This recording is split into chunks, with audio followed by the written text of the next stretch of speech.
वरात दिसावी महादेवाची, सासू सासरे जागेवर भुरळून पडतात. दक्षराजाला तर चिंताच वाटते, काय बाबा हे असलं. हा तुमच्या आमच्या लग्नात, देवाच्या लग्नात नाचायला भूत होती. भूत येताळ नाचती हर्षकरी उमापती. देवाने सांगितलं बाबांनो लय नका नाचू, कशी बशी पोरगी भेटली ती बी भेटायची नाही. हा ना, नका नाचू, विनोदाचा भाग झाला. देव आहेत. पुरुषार्थ याला म्हणावा. एक राजाची कन्या एका स्मशानातल्या राजासाठी अखंड आयुष्य त्याग करते, याला पुरुषार्थ म्हणावा. हे महादेवाकडनं शिकावं. एका स्मशानातल्या व्यक्तीसाठी, राजासाठी एक राजाची मुलगी आयुष्य त्याग करतेय, कारण तिला खरं कळतंय की जे सुख या व्यक्तीसोबत आहे ते सुख कुठल्याच राजासोबत, माणसाच्या अस्तित्वापेक्षा माणसाच्या स्वभावाला फार. आणि कलियुगात ती राहिली. ही जी म्हण आहे ना, डोंट जज बुक बाय कव्हर, ही कलियुगात लागू होत नाही. इट्स ऍब्सोल्युटली बुक जज बाय कव्हर.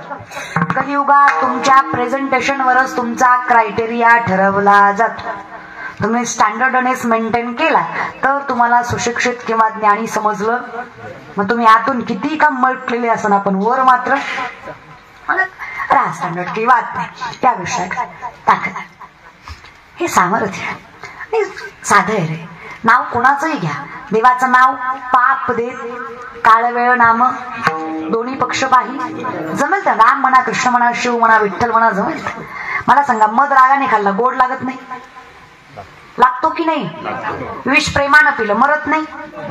घरी गेला बघा, हा बा काला होऊ द्या, पुन्हा मारा, काला होऊ द्या. मधाचं काम आहे ते गोडवा देतच, विषाचं काम आहे ते मारतच. भगवंताच्या नावाचा मूळ गुण आहे पुण्य देणं. तुम्ही कशाही स्वरूपात देवाचं नाव घ्या, ते पुण्य आणि समाधान देतच, कारण त्याचा स्वभाव आहे पुण्य देणं. पुण्याची गणना हरि उच्चारण अनंत जातीलयासी, काही नाही करायचं, फक्त वचन दोन्ही हात वर करायचं, दोन्ही. नमः शिवाय, नमः शिवाय, हर हर भोले, नमः शिवाय, नमः शिवाय, नमः शिवाय, हर हर भोले, नमः शिवाय, नमः शिवाय, नमः शिवाय, हर हर भोले, नमः शिवाय. नमः शिवाय, नमः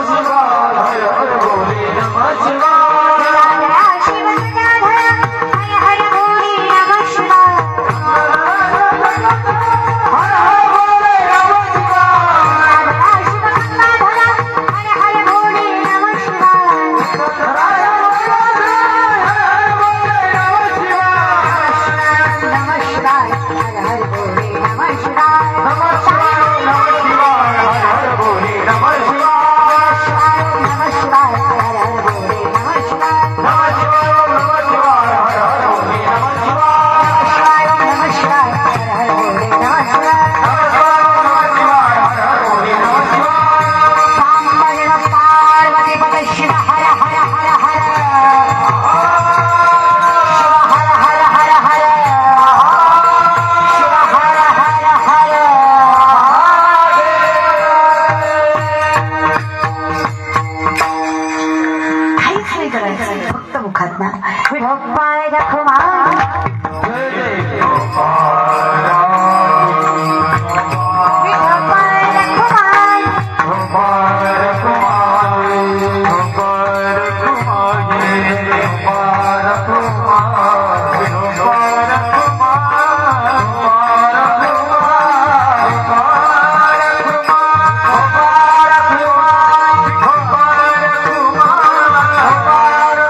उठायची घाई करत जाऊ नका.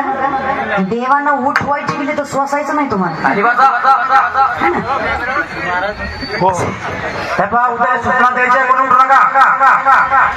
हा सुंदर नामचंद्राचा तास अखंडमय चालू असलेली ही सेवा.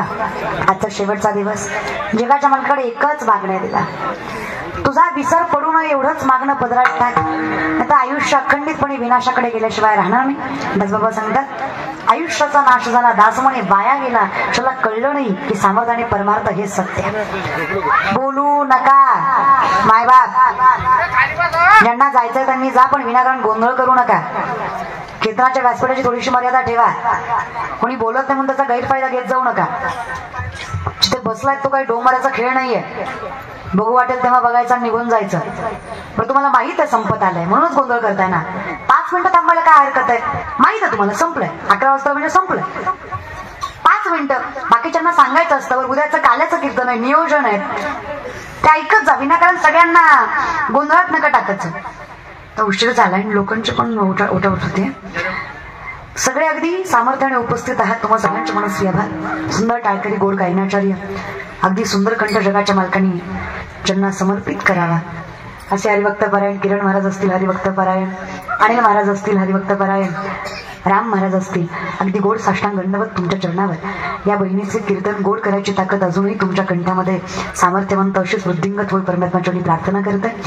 अगदी गोड असणार सुंदर पखावाज हरिभक्त पारायण विठ्ठल महाराज गतवर्षी आणि याही वर्षी अगदी सामर्थ्याने ज्यांनी सेवेला साथ दिली.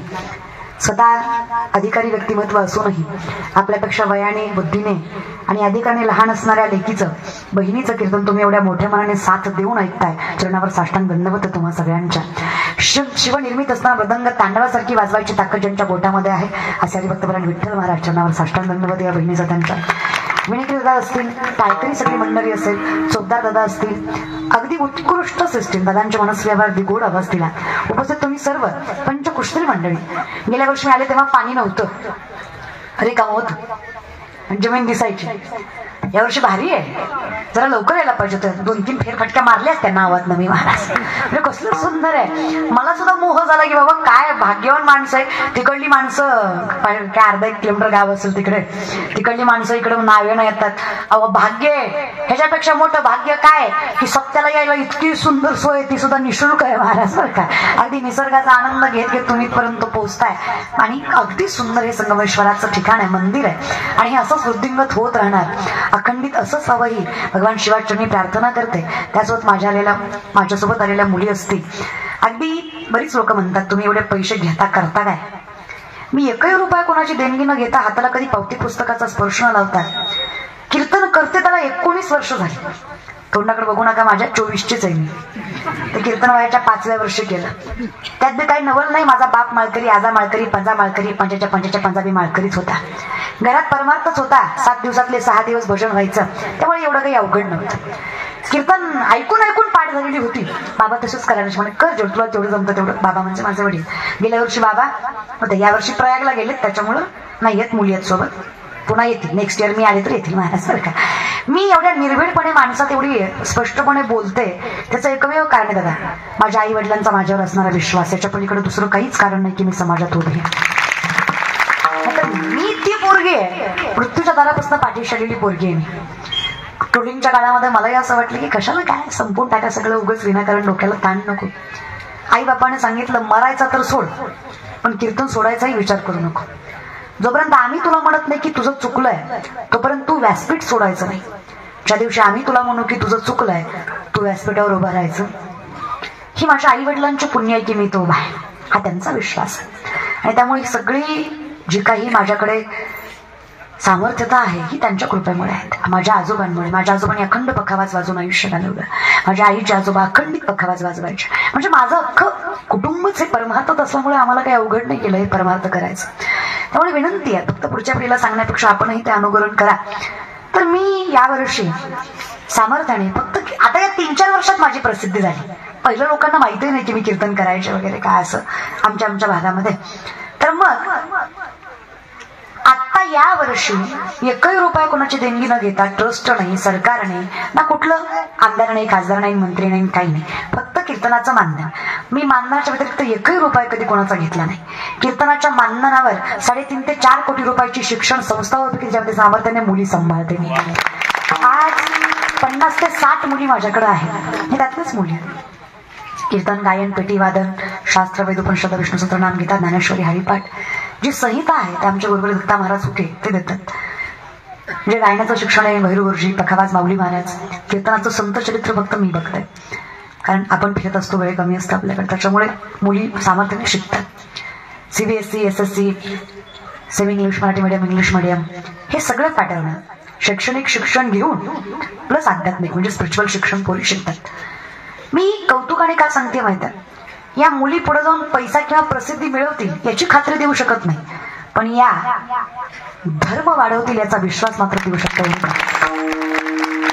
त्याच्यामुळे प्रत्येक व्यक्तीला जजमेंट देत जाऊ नका की असंच का असंच. अवलय अवघड झालंय महाराज लोकांचं. 100 1 चुकतो, 99 लोकांना भोगावं लागतं. इतकं अवघड आहे. चुकून जरी पाणीपुरी खाताना महाराज दिसला ना, ताई पाणीपुरी खाता, मग काय आमलेट खाऊ, तुझं म्हणणं काय, तेव्हा एक मला सांग एकदा, मी खाऊ काय. फेटा घातला तरी प्रॉब्लेम आहे, जॅकेट घातलं तरी प्रॉब्लेम आहे, साडी नेसली तरी प्रॉब्लेम आहे. म्हणजे इतकं अनलॉजिकल माणसं.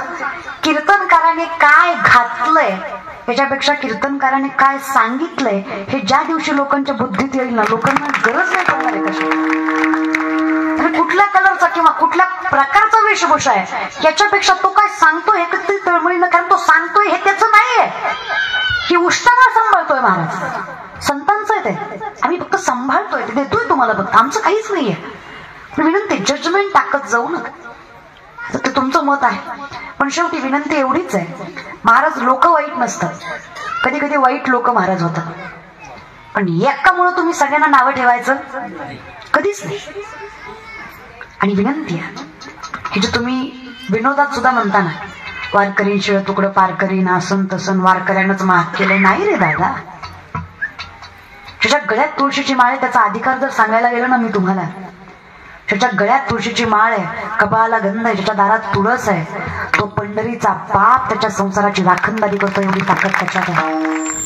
बोलताना थोडा विचार करत जाते व्यक्तिमत्वाविषयी. आणि कोणी असो, कीर्तनकारामुळे कीर्तन कधी मोठं होत नाही, कीर्तनामुळे कीर्तनकार मोठा झाल्याशिवाय राहत नाही. मोठे आम्ही नाही आहेत, मोठं. त्यामुळे ह्याचं नाव प्रसिद्धी प्रारब्धाचा भाग आहे. बाकी महाराज सगळे सारखेच आहेत, सगळे हरिमुखे म्हणा एवढंच सांगतायत. बाकी तुम्हाला वेगळं काही सांगणार आहेत का, ते वाईट वागायला सांगणार आहेत का, ते नाही ना. सगळ्यांचा अधिकार एकच आहे. पंढरीच्या मालकाच्या आषाढी कार्तिकीच्या वारीला गेल्यावर देव तुमची प्रसिद्धी बघून दर्शन देतो का? प्रत्येकाला दर्शन मात्र सारखंच ना, तो तुम्हाला भावनेमुळेच भेटतो ना, हे लक्षात ठेवा. पण विनाकारण समदृष्टी घेता समान श्री हरी शमदमावरी हरी झाला, हे लक्षात ठेवा. अखंडितपणे काय उठून तरी हे तर जीवन उभा राहिला की नाही, काय वाटोळं झालं सांगा. हे असली घाई नाही जीवाची हो. लांबून बघितली, एकदा जवळून बघायची. आयुष्य गेलं माझं बा. आता ही एवढं जमलंय ना, यातलं निमत एवढ्यासाठी चाललंय. टीव्हीत बघितली, समक्ष बघायची, काय फरक नाही दादा. इथं चुकतंय तुमचं. तुम्ही ही जी मरू द्या, तुका म्हणे आईशी बुद्धी ज्याची जड त्याहून दगड बर द्या. मग आता लई सांगण्यात मजा नाही. माझी विनंती एवढीच आहे, महाराज लोकांवर, प्रसिद्धीवर महाराज लोकांचं अस्तित्व ठरवत जाऊ नका. प्रत्येक महाराजांचा अधिकार सारखाच असतो. अगदी सामर्थ्याने सगळी महाराज मंडळी, कीर्तनकार मंडळी उपस्थित आहेत. हरिभक्त पारायण